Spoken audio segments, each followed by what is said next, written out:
Hello, bonjour, welcome. I am Sylvia Davis, culture editor for France Media, and today we're bringing you a very special France Today episode. We are headed for the beautiful perched villages of the Côte d'Azur, guided by travel writer Richard Hoskisson, who knows the area like the back of his hand. He lives there, and he is sharing with us the classic showstoppers and his secret favorites. This is a shorter version of the event, made specially for YouTube. The full version is available for France Today members.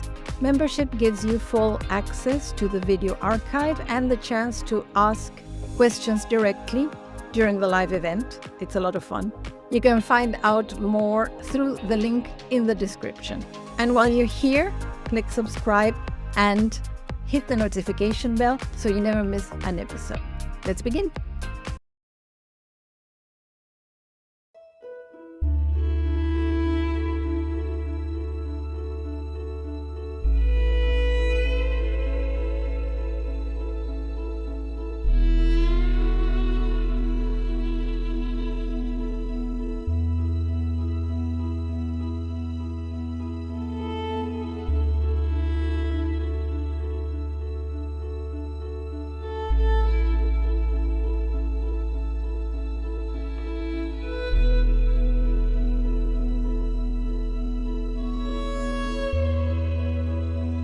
Hello, welcome, bienvenue, welcome to France Today Live. I am Sylvia Davis, culture editor for France Media and your host today to discover the charming perched villages of the Côte d'Azur with travel writer Richard Hoskisson.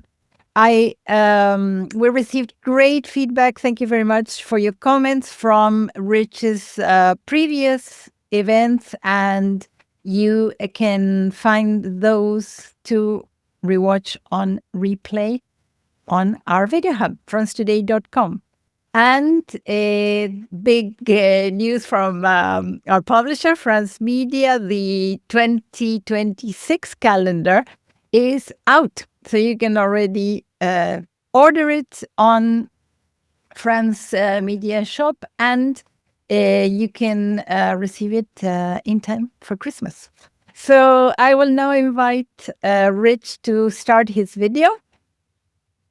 Hi, Sylvia. Thank you. Thanks a lot. Hey, Rich. Lovely to see you. Thanks for joining us again. We're very excited, very excited.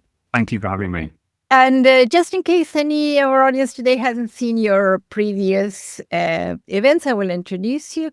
Richard Hoskisson, Rich for short, is a seasoned traveler and the creator of The Cosmos Traveler. Originally from the United Kingdom, he has lived abroad since 2001, currently residing in France after spending many years in the Middle East. His passion for travel ignited at the age of 4 when he first saw a school display about people celebrating Christmas on the beach in Australia, which inspired him to explore the world. This interest led him to dedicate his life to travel and cultural exploration. Over the years, he has lived in various countries across Europe, the Middle East, Africa, Asia, and Oceania.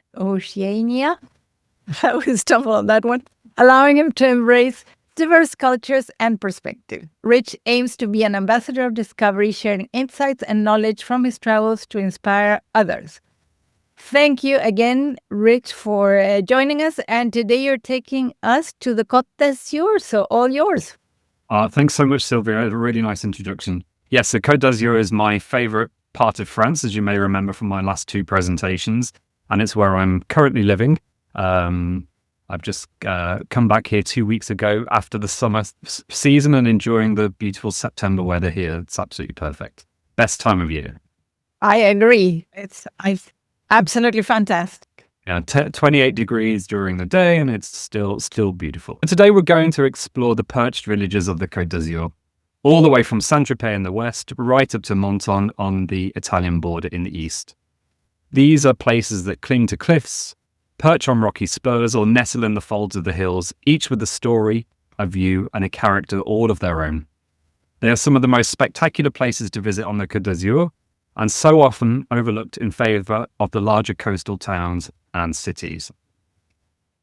So what is a perched village? In French, village perché means perched village. Most were built high for defence in medieval times. You can still see the ramparts, narrow streets, and watchtower positions in many of them. Today, their elevated positions give us some incredible views from the Riviera all the way across to the Alps. It's estimated that there's more than 120 of these villages scattered across the Côte d'Azur. In fact, a fair estimate suggests there's around 200 to 300 perched villages in the whole of France, including Corsica. So there's many, many to choose from. Where are we going to visit today? This is our playing field. We're going to start in the east, in the west, in the Gulf of Saint-Tropez, in the Var, all the way through the Côte d'Azur, past Cannes, Antibes, Nice, to the Italian border in Montal. We're going to explore 9 of the most spectacular and character-filled perched villages. To be honest, when I was planning the presentation, it was impossible to reduce the list down to 9, but I've chosen a selection of the big names that you will find in many tours, as well as lesser-known hidden gems that are really worth the detour. So we're going to start in Gassin. Perched high above the Gulf of Saint-Tropez, the approach itself sets the tone. You wind through roads of vineyards and pine forests, and then suddenly you glimpse the sea. Gassin holds the official label of Les plus beaux villages de France, and wandering its compact lanes, you can see why time really does seem to slow down here. In fact, I went through there last weekend for a final recce before the presentation, and it blew me away, the beauty as you drove through to Gassin. Just absolutely stunning. It's a really stunning region of France. Gassin's most curious claim to fame is a passageway that's just 29 centimeters wide. I'm afraid I don't know how much that is in inches. It's called Landruno. Travel blogs, locals, and even Wikipedia argue whether it is in fact Europe's narrowest alleyway. But one thing is certain, you can barely walk through it without turning sideways. Although when I was there last week, my dog whizzed through and I had to squeeze through just to keep up with him. That would be 11 inches approximately. 11 inches. It's very, very narrow. Yes, it was sideways and a quick breathe in to squeeze through. But what makes it charming isn't the record, it's its quiet setting. Tucked between stone houses, no fanfare, just an authentic little surprise. There was no one else there when I went. I was expecting lines of people queuing to squeeze themselves through the passageway, but there was nobody. It was a beautiful surprise. Beyond the alleyway in Gassin, you'll find shady squares, fountains, and panoramic terraces with views stretching across the Gulf of Saint-Tropez. It's small, but it delivers that Provençal charm, a blend of charm, history, and atmosphere. Gassin is the perfect village to linger. The Place des Barils is lined with terrace restaurants, all offering those sweeping views over the Gulf of Saint-Tropez. A favourite is Le Micro-Cuillère, where you sit under ancient trees for Provençal dishes, or Le Pescadou for something more seafood-focused. Needless to say, you're spoiled for choice in Gassin. For activities, don't overthink it. Gassin rewards slowing down. There's a short botanical path on the edge of the village, with signs about local plants. And from here, you can get more views over the vineyards and pine forests. And be sure to seek out that little alleyway of Andruno. Even if you're not brave enough to squeeze through, it's an unusual sight to find and a great photo spot. My favourite moment is to stand at Place des Barils just before sunset. The light washes across the Saint-Tropez and beautiful views in the region. Just as a side note as well, there is another perched village very close by, Ramatuelle, which is also very, very nice and very, very convenient for Pampelonne Beach in Saint-Tropez. Moving on to Tourrettes-sur-Loup. Perched on a rocky spur between Grasse and Vence, it has the nickname Cité des Violettes. For generations, violets were grown here. In March, the whole village comes alive for the Violet Festival with parades, decorations, and even violet-infused sweets. The lanes are quieter than nearby Saint-Paul-de-Vence, but just as pretty, if not even more so. Vaulted passages, cobble streets, and galleries. You can easily spend a few hours wandering the lanes, getting lost, and browsing the small boutiques. If you're curious about the floral tradition, stop at the Bastide aux Violettes Museum. And if you're here on a Wednesday, the little market in the main square is full of local produce, flowers, and crafts. Tourrettes-sur-Loup is a village of artists as much as farmers. The cobbled lanes are dotted with studios and shops, ceramics, jewellery, sculpture. each one worth a browse. In September, the pottery market draws makers from across Provence. And dining here, of course, as most places in France, is a highlight. Le Clovier is refined and created with a beautiful terrace. L'École des Filles is a lovely garden restaurant in a converted schoolhouse. And for something more relaxed, Le Bouchon serves Provençal bistro fare with warmth. My favourite photo is from the vaulted lane that leads down to the belvedere of the village, with the Mediterranean in the distance, especially when the evening light softens the stone. Beautiful. Just to add to Tourrettes-sur-Loup, I really feel it's a real hidden gem on the Riviera. Saint-Paul-de-Vence. Most people will have heard of Saint-Paul-de-Vence. It's one of the Riviera's most famous perched villages, fortified in the 16th century and beloved by artists and celebrities. Artists from Chagall to Matisse found inspiration here, and more recently, Hollywood names have followed. Charlie Chaplin, David Niven, Liza Minnelli, Sophia Loren, Sammy Davis Jr. have all visited Saint-Paul. For our British viewers, I even spotted Richard and Judy here once. They have a home in nearby Vence. There's Richard and Judy. The Fondation Mag on the edge of the village is one of Europe's finest modern art collections. It was France's first independent art foundation. Permanent exhibitions include works of Chagall, Kandinsky, and Miro. But back to the town, the ramparts themselves give beautiful views across the hills and down to the Mediterranean. Be brave to walk along the ramparts. There are no guardrails and a big drop, but you will be rewarded with spectacular views. It's not for the faint-hearted. I have a friend who visits often from Australia, and she freaks out every time I take her there. I can't walk up there. There's no safety. There's no safety. But it's beautiful. The downside of Saint-Paul, sadly, is that you can expect crowds, especially in summer. It is the Côte d'Azur's A-list village. In Saint-Paul, La Colombe d'Or is Saint-Paul's most famous address. For decades, artists paid their bills in paintings, which still hang on the walls. Today, celebrities and film stars pass through regularly. David and Victoria Beckham dined here last year to celebrate her 50th birthday. But beyond the glamour, whilst the Foundation Mag, as I mentioned earlier, is an essential stop for modern art lovers, within the ramparts and the town itself, there's more than 40 different galleries to browse. All of the artists are so welcoming when you come in. Walk the Rue Grande for that iconic Côte d'Azur atmosphere. For me, though, the best photo isn't the galleries or the ramparts, it's the fountain in the small square on Rue Grande. Get there early before the crowds, and it feels like stepping back centuries. Be sure to also explore the back streets and find the church. The stone bell tower soars above the straits of Saint-Paul. And the locals in Saint-Paul, as an extra note, are incredibly friendly. Whenever I go, you always bump into somebody who wants to talk, either in French or in English. Considering the amount of tourists they have there, I really think it's a great place to visit. The local people really make it very special. Moving on to possibly the biggest showstopper of the Côte d'Azur, which is Èze. It's the Côte d'Azur's most famous perched village, perched like an eagle's nest above the sea between Monaco and Saint-Jean-Cap-Ferrat. Its chateau was once the home of Prince Wilhelm of Sweden. The lanes are beautiful, but the real highlight is the Jardin Exotique at the top.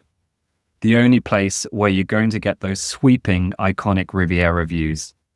And to be perfectly honest, you have to pay the entrance to the Jardin Exotique when you go to Èze.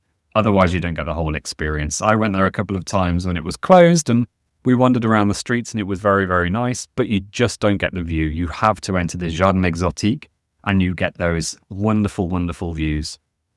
And you can easily spend an hour or two wandering the gardens. It's a beautiful place to be. Dining in Èze is unforgettable. Chateau Èze has one of the most spectacular terraces in the whole Riviera. And this is the chateau that carries the royal story, having once been home to Prince Wilhelm. Today, it's a fine dining restaurant where every table has a view. If you're early in the day and find a nice staff member inside, they'll sometimes let you sneak into the terrace to take a photo without the price tag of a gastronomic meal. It depends on the person. I remember going in there years and years ago and letting me spend ages in there taking photos. It was really very kind of them. At the entrance of the village, La Chèvre d'Or is a legend in its own right. It's one of the Riviera's Michelin-starred iconic restaurants. Both restaurants are worth experiencing, but if you're here for a special occasion, for me, it would be Chateau Eze for those views every time. For activities, as I said, don't miss the Jardin Exotique. It's the only way to access the full panorama. And if you're feeling energetic, path from sea is a tough but rewarding climb. So you can park down, or you can take the train from Nice or Monaco or wherever you're staying to Eze on the coast, and then you can take the walk up. And it's probably about a 40-minute uphill hike. I recommend going back down the same way. I did it a couple of years ago with a friend, and we tried to find a different way down and ended up scrambling down a cliff face. So up and down the same path is the best way to go. My tip, though, for Eze is get here early. Even at 10 a.m. when I visited in August, it was packed. So early is really the best time to go. Moving on to La Turbie. It is perched 450 meters directly above the Principality of Monaco, and its story stretches back to the Romans. The village grew around the Trophy of Augustus, a 49-meter monument built in 6 BC to celebrate the emperor's victory over local tribes. Dante even mentions it in his poetic works, The Divine Comedy. One quirky detail about La Turbie: in the 1700s, Louis XIV ordered much of the stone of the monument to be dismantled to build fortifications and local houses. So when you walk through La Turbie streets, you're literally seeing fragments of Roman glory recycled into everyday life. It's best experienced slowly, strolling its pastel lanes, ducking under arches and pausing at tiny squares. The star attraction is, of course, the Trophy of Augustus, which you can see in the photo here. Make sure, however, that you don't show up on a Monday when it's closed. For food, Café de la Fontaine is a little gem. Renowned chef Alain Ducasse owns it, but keeps it casual. So it feels more village bistro than Michelin star temple. A down-to-earth experience, given that he usually runs some of the most luxurious dining rooms in the world. And if you want a walk to remember, head to the Tête de Chien.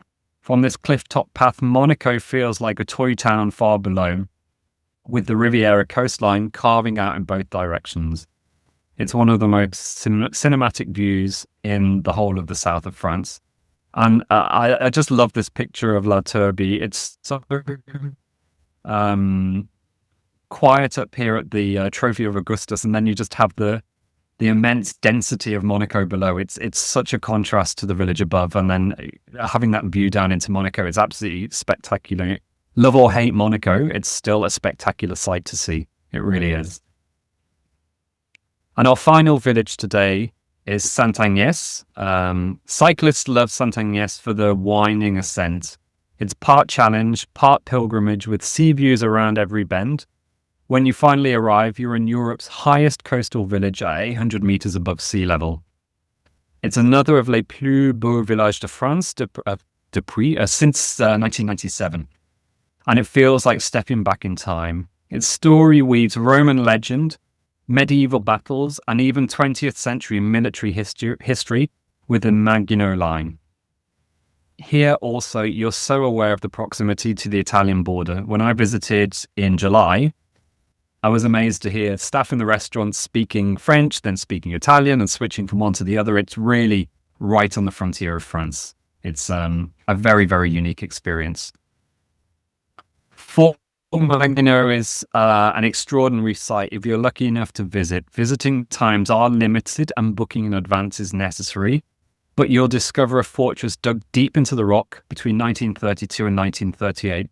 So if you're a 20th century war history lover, it's really a fantastic place to visit. It's like an underground city with tunnels, barracks, even electricity and running water long before the village itself had them. In June 1940, the guns here helped stop the Italian advance along the Riviera. It was one of France's few victories of the Second World War. The fort was designed to house 350 soldiers for 3 months without incoming supplies. It's an incredible feat of engineering. And then there's the castle above. Ruined, yes, but from up there the views stretch from Menton to the Alps. Built in the 10th century and long contested between Provence, Genoa and Savoy, it stood as a strategic eagle's nest before being partly destroyed under Louis XIV. Today, however, the site is preserved through archaeological work, and still tells the story of centuries of rivalry on the frontier. This village is proof that you don't need crowds or glitz for a breathtaking Côte d'Azur experience.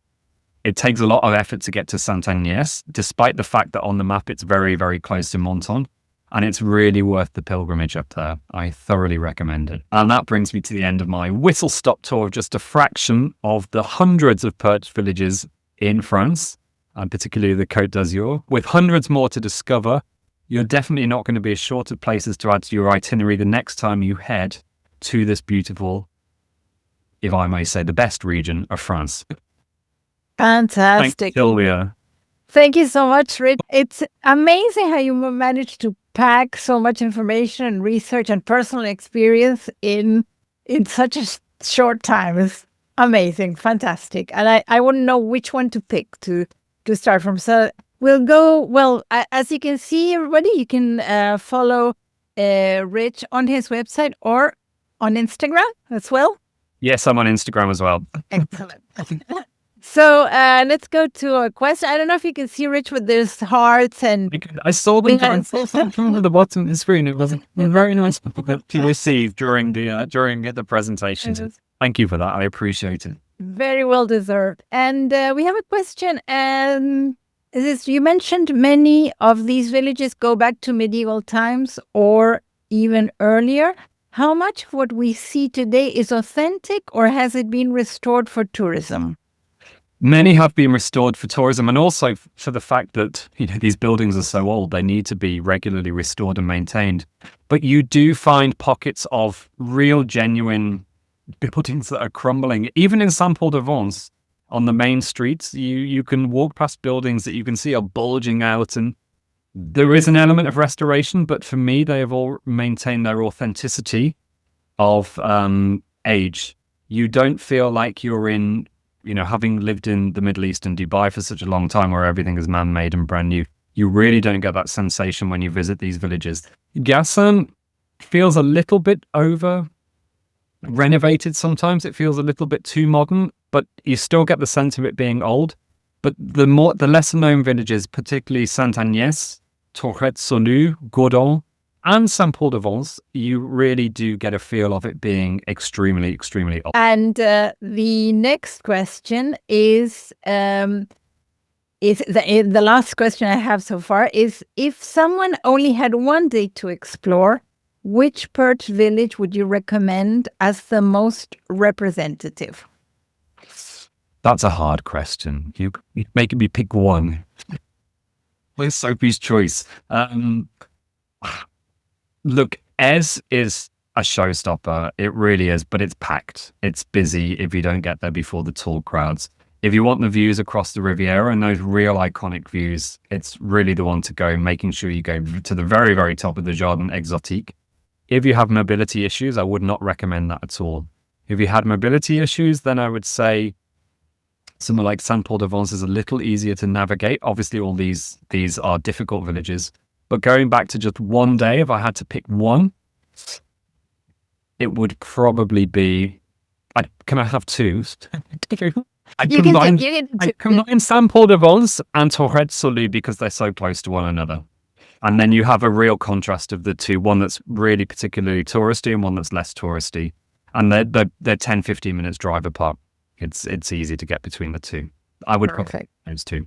For a real sense of the celebrity of the Riviera in Saint-Paul-de-Vence, because obviously it's, the celebrity is a huge part of the history and the culture here, but also for the genuineness of Tourrettes-sur-Loup, I think that the combination of those two would be the best. That's what I'd pick. Excellent. Yeah. Well, let me thank you again, Rich, and everybody for your lovely comments, and we'll see you then.